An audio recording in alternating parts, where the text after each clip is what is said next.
All joint surfaces, when you talk about the two articulating partners, they are usually covered by hyaline cartilage to reduce friction.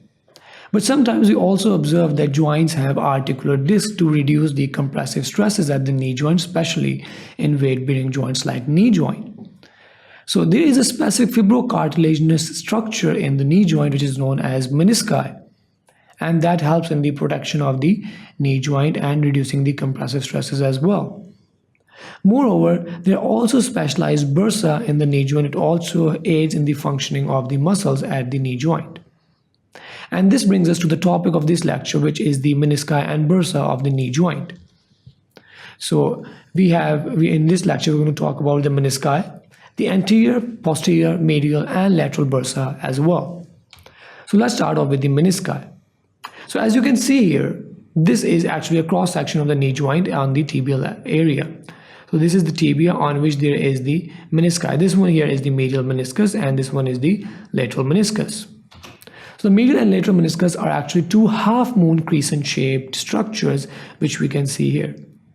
And if we look anteriorly or posteriorly, so they are actually wedge-shaped fibrocartilage discs.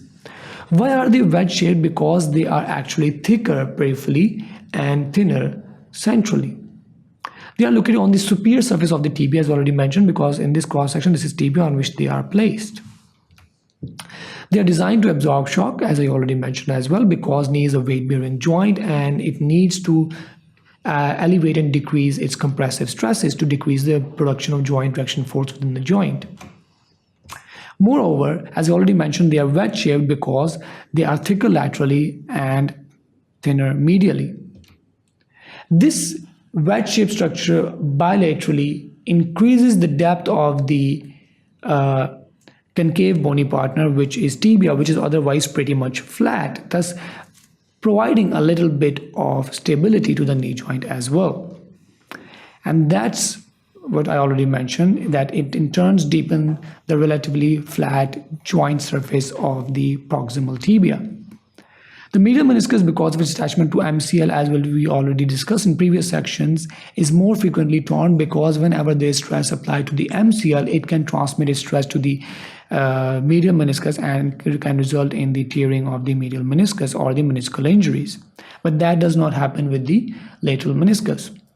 Now talking about the bursa of the knee joint, so the purpose of the bursa is to reduce friction. There are approximately 13 bursas located at the knee joint. And they are needed at the knee joint because there are numerous tendons located around the knee joint which have a relatively vertical line of action of the force or pull against bony areas or other tendons, and if they rub with them, they can actually be inflamed. So the bursa actually protects those tendons from getting inflamed by providing cushioning. So let's take a look at the bursa located anteriorly, posteriorly, medially, and laterally. So starting off with the located bursas in the anterior part of the knee joint. So first of all, we have the subcutaneous prepatellar. So prepatellar means before the patella, and subcutaneous just beneath the skin. So as we can see, this is the patella, and as patella is a superficial bone which can be palpated and seen just by touching the skin. So beneath the skin and the patella, we have this prepatellar bursa. The second one is the deep infrapatellar bursa. So as the name suggests, deep infrapatellar. So it is deep, so which means it is, you can see here, this is the patellar tendon and it is deeper to the patellar tendon. And moreover, as the name suggests, infrapatellar. So here is the patella. It is infra means down, so it is under the patella. So it is between proximal tibia and the patellar ligament. Then we have the subcutaneous infrapatellar. So talking about the subcutaneous infrapatellar, so this is the patella. So it is between the tibial tuberosity and the skin. So it is also known as superficial intrapatellar, and this is located here. So this one is the deep infrapatellar and this one is the subcutaneous infrapatellar, also known as superficial infrapatellar. Then we have the suprapatellar, which is between distal femur and quadriceps tendon. Now here we can see this. So this one is suprapatellar, and this one actually also communicates with the cavity of the knee joint. Now talking about the bursa located posteriorly, so we have the gastrocnemius bursa, which is located posteriorly here beneath the gastrocnemius muscle. So it is present between the lateral head of the gastrocnemius muscle and capsule, and it also communicates with the cavity of the knee joint. We also have the biceps bursa, which is between fibular collateral ligament and biceps tendon, but as this image is from the medial aspect, so we cannot see the biceps bursa in this image. Moreover, popliteal bursa. So popliteal bursa is between the popliteus muscle, which is located posteriorly, and between the popliteus tendon and the lateral femoral condyle. Now once again, this muscle also communicates with the cavity of the knee joint. Then we have the gastrocnemius muscle. Another gastrocnemius, which is between the medial head of the gastrocnemius muscle and capsule. So gastrocnemius is both on the lateral as well as medial head. So there are two gastrocnemius bursa. So that is why we can see this here as well. And then we have the semimembranosus bursa. So semimembranosus between tendon of semimembranosus muscle and the tibia.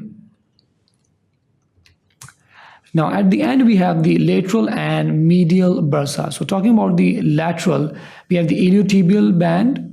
So because of that iliotibial band and its close approximation to the bone, so we have the iliotibial bursa, which is under the iliotibial band and its distal attachment. We cannot see here because it is the medial side view. Then we have the fibular collateral ligament, bursa, which is located under the fibular collateral ligament next to the bone. And on the medial aspect, we have a very popular and common known bursa, which is known as anserine bursa, and it is very commonly inflamed in individuals as well, commonly known as anserine bursitis.